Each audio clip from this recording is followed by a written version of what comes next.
Well, first, you need a concentrated source of beta-sitosterol, and even the saw palmetto berry, the plant recognized as one of the best sources of beta-sitosterol, contains only 333 parts per million of beta-sitosterol.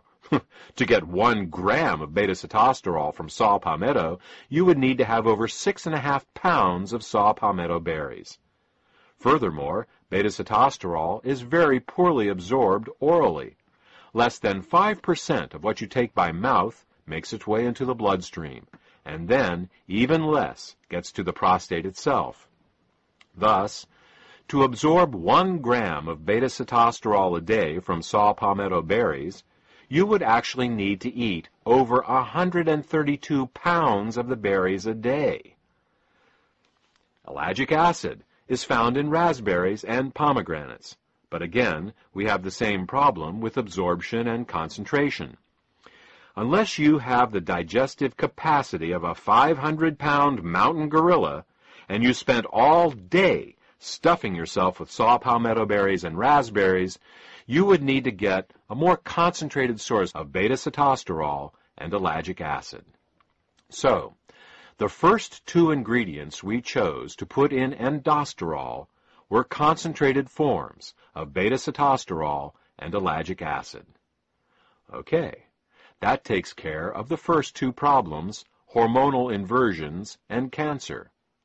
Let's move on to problem number 3. The third cause of prostate problems is zinc deficiency.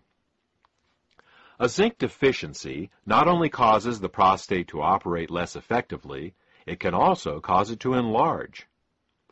Different organs in the body have different requirements for elements, and for the prostate, zinc is required. It may sound strange that some organs need more of one element than another, but you already know of the most common example. It's called goiter.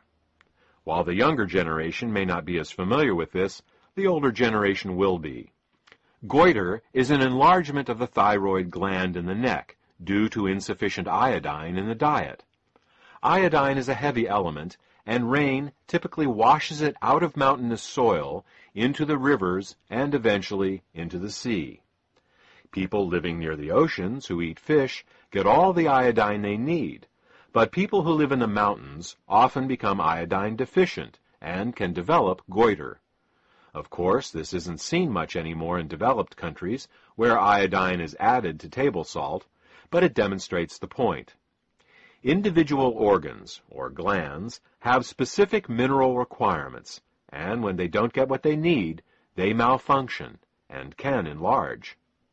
Thus, prostate enlargement can be considered prostate goiter.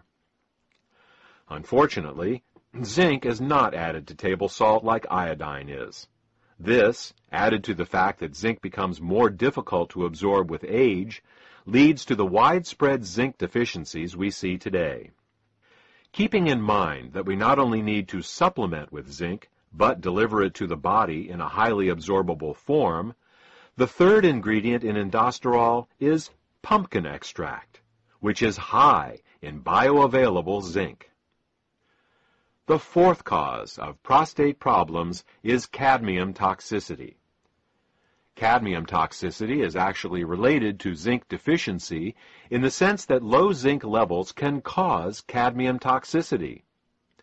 Cadmium is a toxic heavy metal, commonly found in soft drinks, seafood, cigarette smoke, plastics, water softeners, and other places.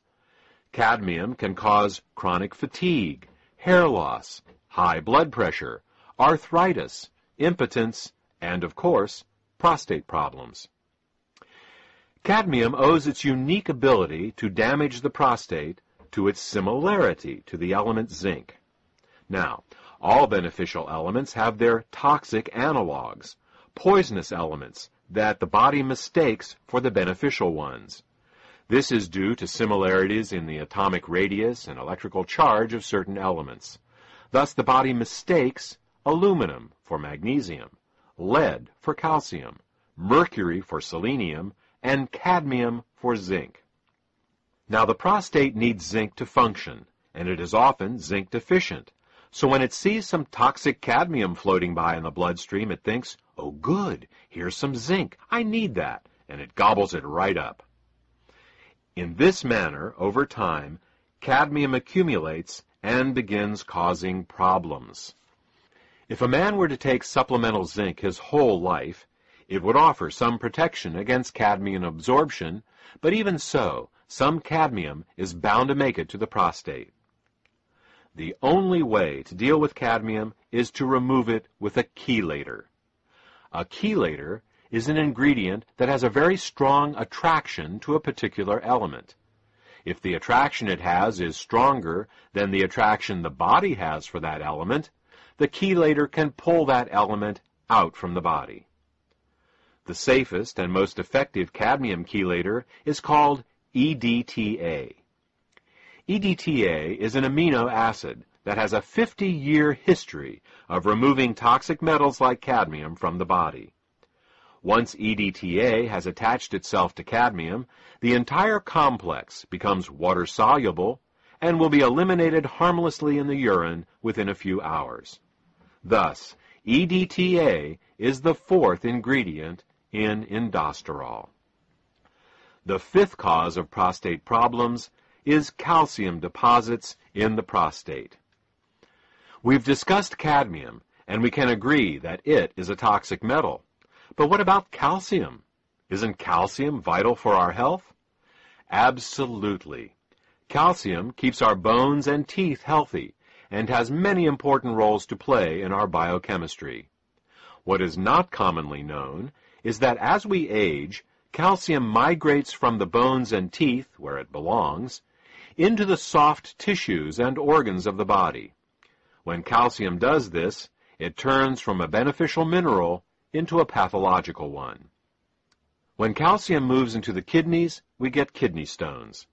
When it deposits in the gallbladder, we get gallstones. When calcium migrates into the arteries, we get arteriosclerosis and atherosclerosis. When calcium gets into the joints, we get arthritis. And when calcium gets into the prostate, we get prostatic calculi, also known as prostate stones. In addition to being a gland, the prostate is also a small pump, and like any pump, it needs to be free of debris to function properly. As we age, these tiny prostate stones accumulate, reducing the prostate's health and functionality. Now, there are two ways to remove prostate stones. The first is a medical procedure that involves a catheterization. Ouch! The second is with EDTA, which goes in and pulls the calcium out, just like it removes the cadmium. Thus, EDTA serves double duty, supporting both the removal of toxic cadmium and also calcium stones.